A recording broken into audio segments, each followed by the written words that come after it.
Hello and welcome to the Gary Dunn Show. My name is Gary Smith, and on today's show we're going to talk with Coach Dunn about this past weekend's action in Greensburg, and then we'll break down everything going around in the PSAC, and then we'll look ahead to this upcoming week's opponent, the Slippery Rock Rock. And Coach, said it last week, got a nickname for the team, the Cardiac Cow, and it stays in effect this week, but main thing, got the W. Yeah, got to play 4 quarters, and really proud of the way the guys battled. You know, that's a tough place to play. Got to give their coaching staff a ton of credit and their players a ton of credit. They played well, but we did what we had to do. We keep battling, we keep scratching. We talked to our guys about playing 60 minutes, and we needed all of them again this week, but you know, that's part of it. Life on the road in the PSAC, you know, 5 of 6 games on the road has been a tough test this season, but to go up there and it's like that every time we play up there. It's you know, 2 years ago when we went up there, I think it was 21-0. They come back and it was 20-0. They come back, it's 20-14, and they got the ball with a chance to score. So, you know, we understand we're going to be in a battle every week. We're a big game for most teams, so we got to play well. But proud of the efforts and you know, the guys sticking together and playing sound football. And definitely, you just said it, put the nail on the head. I mean, when the schedule comes out, every team's putting Cal in a circle, and that's a testament to the program that you've built here. And, you know, coming into that game on Saturday, we got there to Greensburg, October. It felt like, you know, this is football season. This is going to be a big conference game. It was the last game of the day in the PSAC. And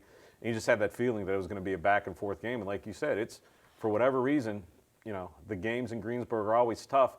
And we'll start breaking down the game a little bit. And we talked in our preview last week. You brought up how like their defense had some active guys, and boy, they showed it. It was really a game where the front seven on both sides just really dominated on both sides of the ball for both teams. Yeah, they play a different defense than anybody, and it's really hard, you know, week to week when you're preparing against defenses. There's a lot of carryover. There's absolutely zero carryover when you go and play Seton Hill. You know, something that we may have ran a few weeks ago against Gannon. You know, we're going to run that against Clarion the following week. And when you go to Seton Hill, you got to throw all your rolls out. You basically got to start from scratch on Monday in preparing an offensive game plan. You know, the thing about it is they'll give you some big plays if you can find them, but you got to find them. I thought early we gave up a little bit of pressure, and they bring blitzes from everywhere. Once we settled in offensively after the first quarter, I thought we played a pretty clean game. But you've got to be detailed, and I don't know that we were in the first quarter. And give them credit, they made plays, but they play a different defense than anybody, so it was tough. But I was proud of the way our defense responded. You know, coming out, it was kind of a punt fest in the first quarter, but our defense was playing really well. Now, we gave up a couple big plays that we talked about yesterday as a staff. We're going to discuss this afternoon with our players, but overall, you know, I thought the defense played really well. So just you look at it week to week, you know, that's the sign of a good team to me. You know, I thought at Clarion the offense had to battle and kind of, you know, hold the defense up a little bit.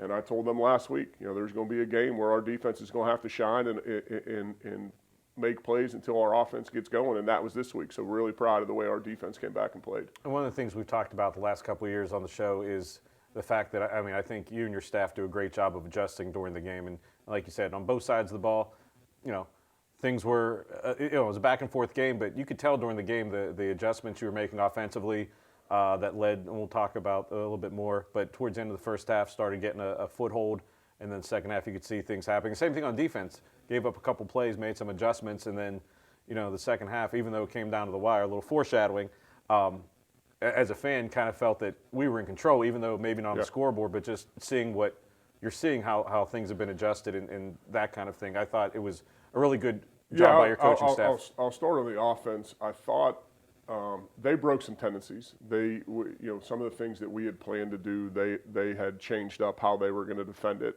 And I thought our offensive staff and Coach Salisbury and Coach McLean and Coach Mitchell adjusted to what they were doing. And I thought they did a really good job of kind of nailing, okay, this is how they showed it on film all year. This is how they played us last year. This is what they're doing to change. They were still playing man coverage, but they were dropping 2 backers into zones that we like to throw the football. So, you know, Coach Mitchell did a good job on that from the press box, and Coach Salisbury was able to scheme some things up. You know, they had played motion one way and kind of spun their safety, and they stopped doing that against us. So now they were just bumping. So we had to adjust to that. So I do agree offensively we made some adjustments. Defensively, it was at halftime about shoring up the run in one of their sets, which I thought we did. We had a couple mental errors on defense that gave a couple big plays, and we missed a couple tackles. That's football. That's going to happen. But I was proud of the way that our kids battled.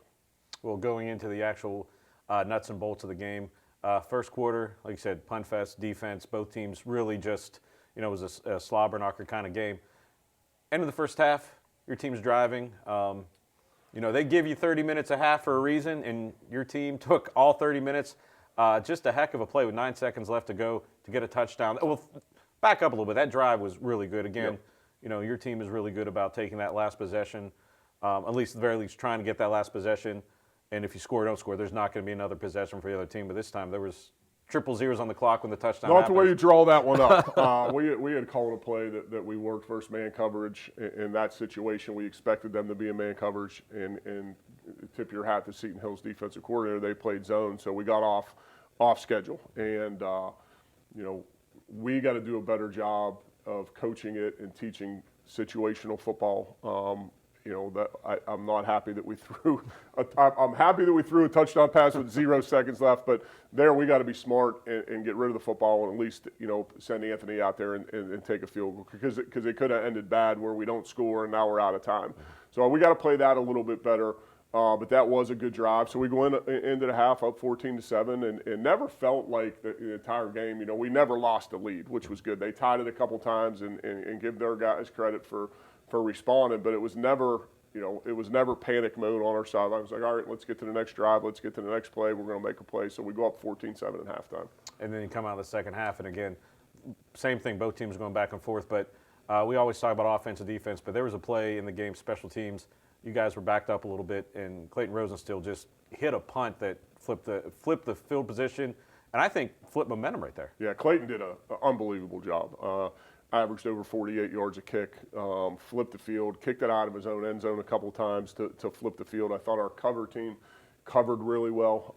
So that was a huge part. We put an emphasis on special teams, and I think that was a huge part in the game. But their punter was doing a great job too. It was like NFL style punts on Saturday. Their kid boomed a couple too, and kind of kicked it away from our returner where they got some roll. So it was back and forth in the punt game. And then later on in the game, Seton Hill scores, long drive, they score tied up, and then, I think on the broadcast, Arnold said, who needs a long drive? Just a heck of a go route to Eric Willis for, I think it was like a 65, 70-yard touchdown, maybe 74 yards. I'm not good at math. This is not a surprise, but just a beautiful play to get, they had momentum, but it just kind of seemed like it sucked all the air out of that stadium. Yeah, 75 yards.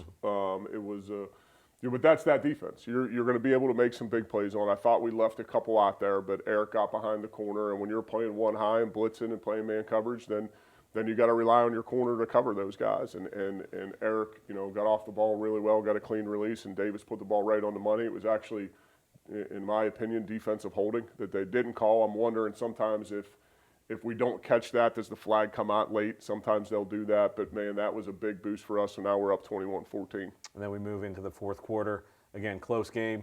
Seton Hill has a chance to maybe score later in the fourth quarter. Defense does a great job of getting the ball back, stopping them, and then your offense once again, with the game of the balance, drives down the field and scores a touchdown with 14 seconds. Yeah, that was a huge drive. I think we got the ball. We fair caught the ball on the 9-yard line, so we had to go.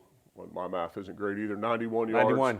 And I think there was just about 7 minutes left on the clock, and we took all but 14 seconds off that drive.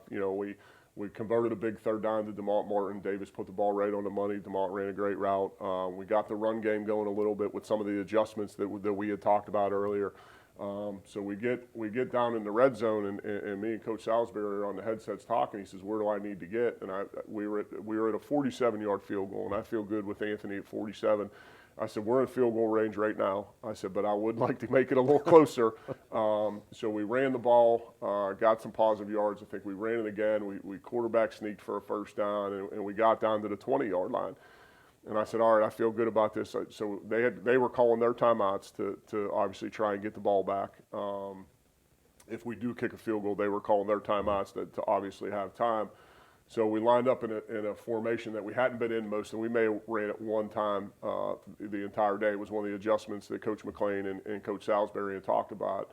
and we were going to run that play, and then we were going to center the ball and kick the field goal. We had one more timeout. I was going to, we're going to run that play.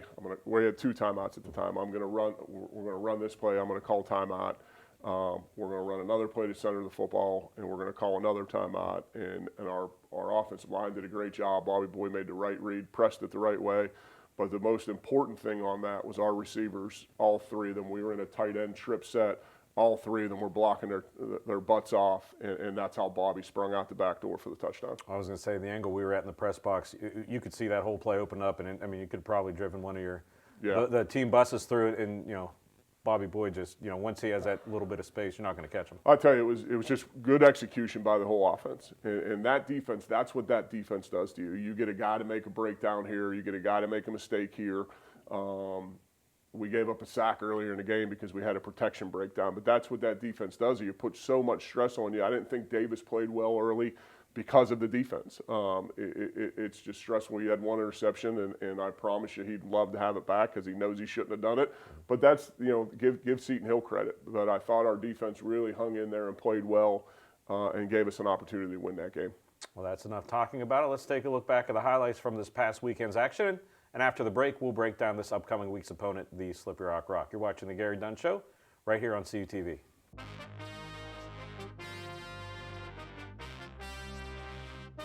Kalechi now in motion across the formation. Handoff to Boyd. Boyd up the middle, untouched for the Vulcan touchdown. California strikes first. The 2-yard rush by Boyd. Has some time stepping up now, airing it deep down the far side. Pass is intercepted by the Griffins. Cruz looking to his right, has a man in the back of the end zone. That pass, easy as you'd like, a touchdown that time. Todd Phillips pulls in the reception.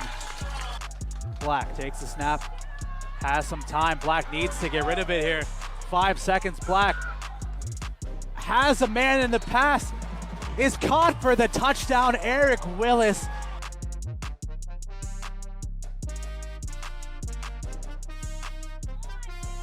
Cruz hands it off again. Williams breaks a tackle, and that's Crackett into the end zone for the Griffin touchdown.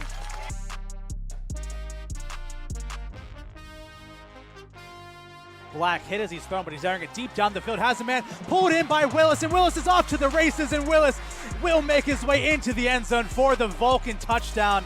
Who needs long drives? 1 play is all it takes, and Eric Willis III goes 75 yards for the Vulcan touchdown. Quickly to the line, Cruz, handoff to Craigett again, and Craigett spins into the end zone for the Griffin touchdown.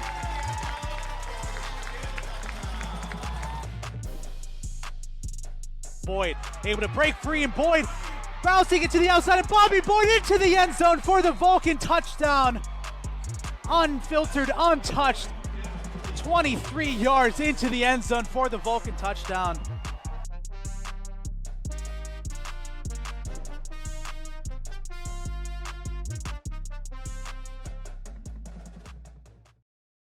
Vulcan football is back and ready to take on the best the PSAC has to offer this fall. After road games at Charleston, Westchester, and Lock Haven, the Vulcans return to Adamson Stadium for the home opener on September 28th. Save the date for October 19th and homecoming versus Slippery Rock. The Coal Bowl comes to Adamson Stadium on October 26th versus IUP. The home schedule concludes with back-to-back games on November 9th versus Edinboro and Senior Day November 16th versus Shippensburg. For up-to-date information on the Vulcans, follow Cal Vulcans on social media or go to calvulcans.com.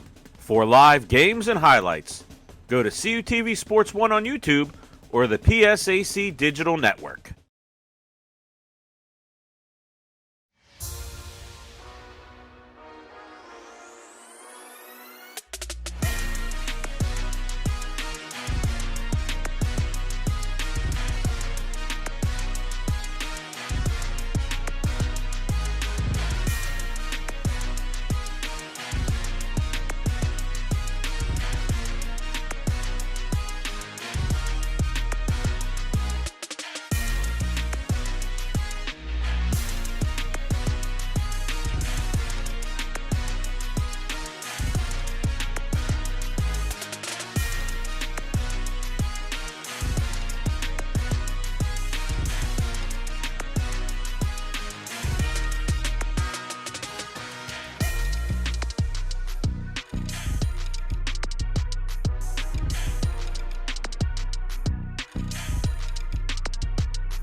And welcome back to the Gary Dunn Show. And right before the break, we finished up everything with Seton Hill. And Coach, last road game officially on the schedule. So, I mean, are you going to have the buses there just so everyone feels good? Maybe have them in the parking lot just so you have that little comfort? I'll tell you, I'm extremely proud of our guys. You know, in college football, when you play 5 of your first 6 games on the road, that's a lot to ask. And, you know, I would venture to say we may be the only team in the country that played 5 of 6 on the road.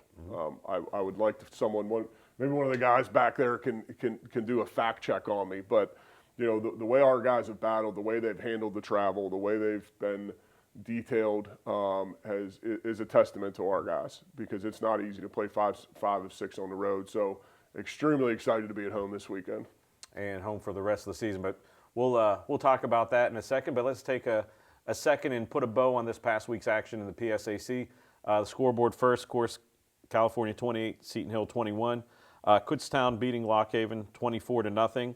Westchester in a little bit of an upset over Shepherd, 35-14. Shippensburg over Millersville 35-27.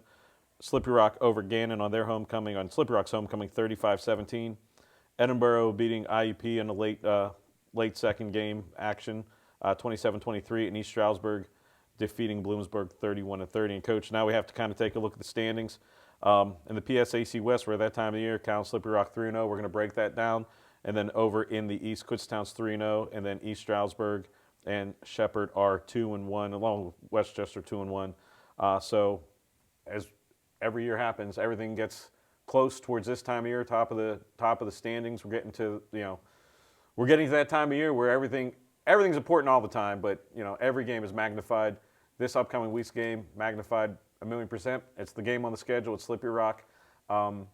We know they're explosive on both sides of the ball, but I know you've broken down some film. So let's talk about their offense first. What do they do on that side of the ball? Really good. You know, I think it all starts with their quarterback. He was a Harlan Hill finalist last year. Doesn't make a lot of mistakes. Gets rid of the football on time. Is very, very accurate. Doesn't turn the ball over.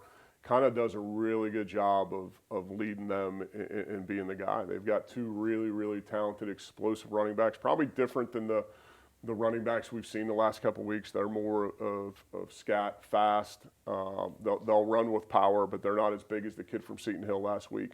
And then they got some receivers that can flat go. Number 4, their slot receiver, is probably one of the fastest kids in the league. They try and get you in space and get him one-on-one matchups. And you know, he's had some really, really big plays. I think he took 184 against IUP and was untouched. So we've got to leverage him and play. We've got to play sound team defense because they're good at every spot. There's no weaknesses.